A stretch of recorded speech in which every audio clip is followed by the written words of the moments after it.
Today, we're going to take a journey through the powerful, deeply personal, and honestly, pretty provocative writings of Clovis A. Lewis Jr. And look, this isn't just some dry analysis of social issues. This is one man's lifelong story of confronting injustice head-on and the radical vision for a new America that came out of it. I want you to just let those words sink in for a second. Imagine someone saying that to you.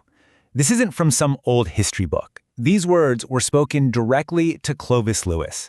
And man, they cut right to the heart of a deep American wound. That single sentence, it just gets under your skin, and it's really the starting point for everything we're going to talk about. So, what's the story behind a quote like that? Well, it all went down in a corporate boardroom. Lewis was there confronting senior management, all of them middle-aged white men, asking why they were basically defrauding his minority-owned company. And their justification? It was that simple, brutal statement. In that one moment, a dream, a company, the ambitions of everyone who worked there, all of it was just crushed by raw, unapologetic racism. But here's the thing. That experience in the boardroom, it wasn't just a one-off event, not even close. It was a single, painful moment in a much larger pattern of injustice that really defined Lewis's life. And this is where you start to see how these personal wounds, these scars, become the foundation for a much, much bigger fight. This right here, this connects two totally different worlds of racism. You go from the polished floors of a corporate high-rise to the dusty back roads of the segregated South. This memory of a sheriff actually unholstering his pistol and chasing children, it shows you the threat wasn't just about money. It was about his very existence, and it started so early. You know, when you experience injustice on such a fundamental level, it just forces you to ask bigger questions. For Lewis, these moments pushed him way beyond just seeking justice in a courtroom or in society. It sent him on this deep, profound search for spiritual answers, for a better understanding of what it even means to be human. And that internal search, well, it led him to question the very systems of faith he was brought up in. He started to look really critically at how organized religion itself could sometimes be a barrier to the truth he was so desperately seeking. So Lewis really zeroes in on this idea of doctrine. You know, these rigid belief systems that are taught as the absolute, unquestionable truth. For him, this was a huge problem. His whole point is that anything that puts a filter between you and your own direct experience of the divine, well, it's just a cheap copy of the real deal. It's a powerful rejection of anyone trying to be the authority on your own spirit.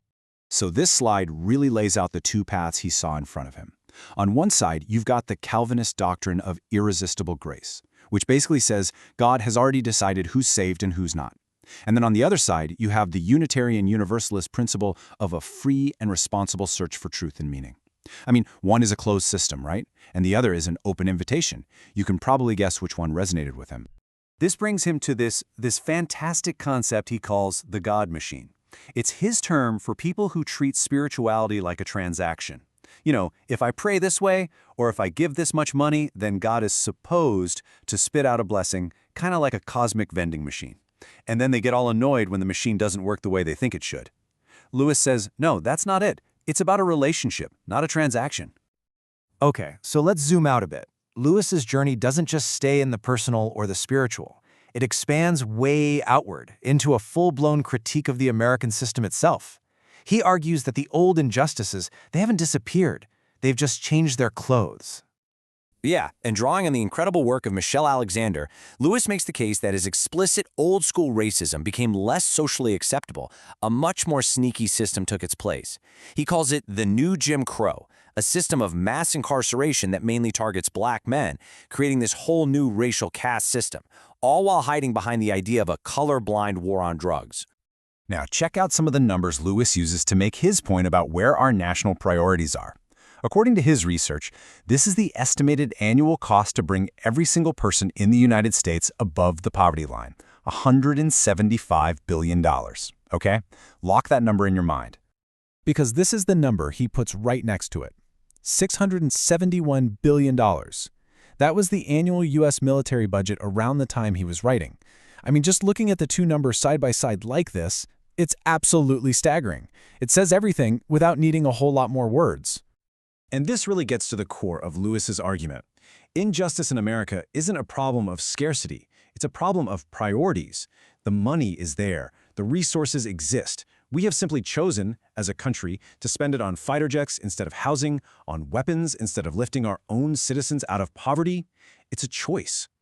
But, and this is important, Lewis doesn't just diagnose the problem, he actually offers a prescription. And it is a bold one. It's not rooted in policy papers or political theory, it's rooted in something way more fundamental. So let's dive into his vision for the future. This is it. This is the heart of it all. When you're faced with systemic injustice, spiritual emptiness, and totally misplaced priorities, the solution has to be radical. And for Lewis, the most radical act of all is a fierce, determined, active love. This isn't some passive, fuzzy feeling. No, this is a call to action. And he actually breaks that love down into real actionable steps. So this isn't just some vague hope. It's a practical guide for how to live in a world that feels like it's in constant crisis. 1. Take control of what you can in your immediate world. 2. Be creative with your solutions. 3. Lean on your community. Rely on each other. And 4. Understand that serving other people is in itself a deeply spiritual act. This slide just perfectly captures his ultimate vision, what he calls Church 2.0. It's not a building, it's not a doctrine, it's a living, breathing community that's defined by what it does.